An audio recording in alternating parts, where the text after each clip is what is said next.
Association post-game part 2.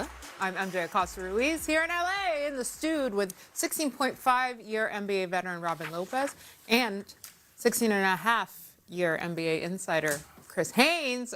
Also our MVP. Did you take the ring off? No, the ring is there. Okay, just making sure. The ring is never leaving. Not ever. Yeah, that's right. Must have it. Inspiration. Bling locked in. All right, we'll have full live post-game coverage from the Suns and Thunder, hearing from the stars of that one, plus full analysis and more from a playoff doubleheader. So let's start, of course, with the highlights as we take you to OKC for Sun. A defensive player of the year ballot. Nice. Who was first? The unanimous winner.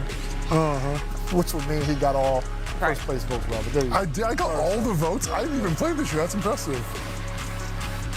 Go Wallace with the steal. Got it over. Ooh. Nobody scored on me this season, Chris. Nobody. All right, we're in the fourth now. Brooks.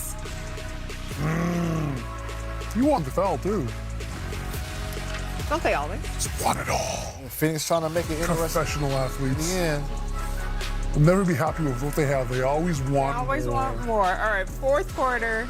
Under 2 or just a little over 2 minutes left. Rainbow Wow. found his goal. Come on, Lou Dort. Was the goal at the end of the rainbow the basket? Yeah, it's goal. Or was Okay. it the door? No, the goal was the basket. Okay. 120 to 107. They Is Lou keep Dort the it leprechaun then? Yeah, he's a leprechaun. Yeah. So the Thunder 6'4" take a 2-0 series. Does that lead. make Chet Holmgren the Colt de Bar? Yes.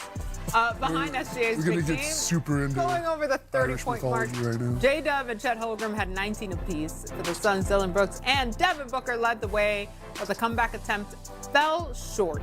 Here's SGA after the game. You guys, he can move the ball, get off the ball, I should say, get into low post settings, and work from that. He can work from the top of the key. He can work from the pick and roll, like we're seeing right here. It's just no way that you can stop him because OKC, they are committed to making sure they find him wherever he's at on the court, and he can do it all. Yeah, I mean, to be that consistent, we have that many different kind of defenses thrown at you. It's impressive, but he's been doing it for a while now. He's seen the majority of the defensive coverages that are going to be put in play against him have already been invented. So he's seen most of them. And that just goes to show how studious he is, how adroit he is paying attention to the details, how much work he's putting in. Meantime, Jaylen Williams left the locker room with a hamstring injury. His injury issues have been prevalent pretty much the entire season long, as you mentioned, Chris. Does that concern you for OKC moving forward? Well, it concerns me depending on how serious it is. Now, obviously, with hamstring injuries, you do not play with them, but there are some that are more easier to play with than others. This is something he's dealt with for most of the season. The next game, Game 3, as the series shifts to Phoenix, will be Saturday. Will he be able to play and give a go then? Possibly, but I don't think that OKC needs to rush him back for this series. I think that they can still, people might say the same for San Antonio and what they're going with Portland with Wemby. So I wouldn't expect him to play Saturday.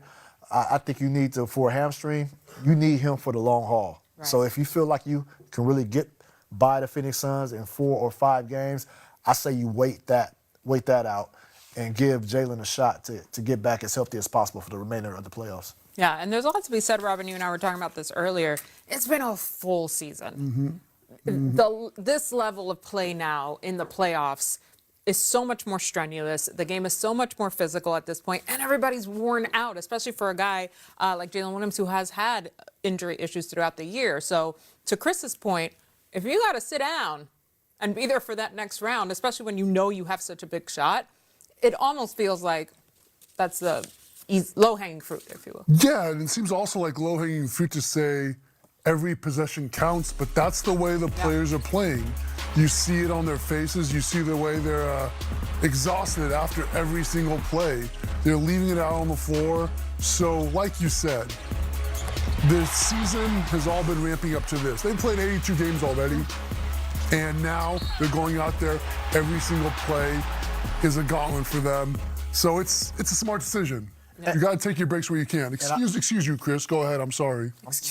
My bad, Robin. I just want to add that, remember, he was been out for a majority of the season, Right. and so he tried to ramp it up to get ready for the playoffs. His body wasn't really in mid-season form Right. conditioning to start with. Right, So right. these are some of the things, these are some of the injuries that tend to happen when you exert yourself into a playoff game so early on. It's different, implementing yourself, getting back integrated during the regular season. Right. The intensity is not as high. Like, the stakes aren't high. The game is as physical. So this is just a tough break for him. But again, hopefully this is a hamstring, the injury that won't take him out for too long.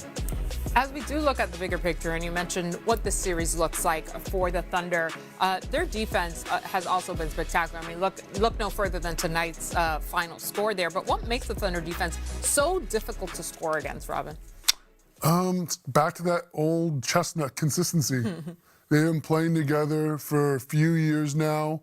They know what each other's going to do like the back of their hands. Right. And when you have that comfort, you have that commitment to excellence, putting the extra work in we talked about, it makes, I hesitate to use the word easy, but it makes it easier when you step on the floor. Sure, that makes sense. OKC, they're established on the defensive end. What I mean by that is, when you're a player and you're probably not known as a defensive player yet, but once you become recognized as one of the top defenders in the league, you get away with a lot more.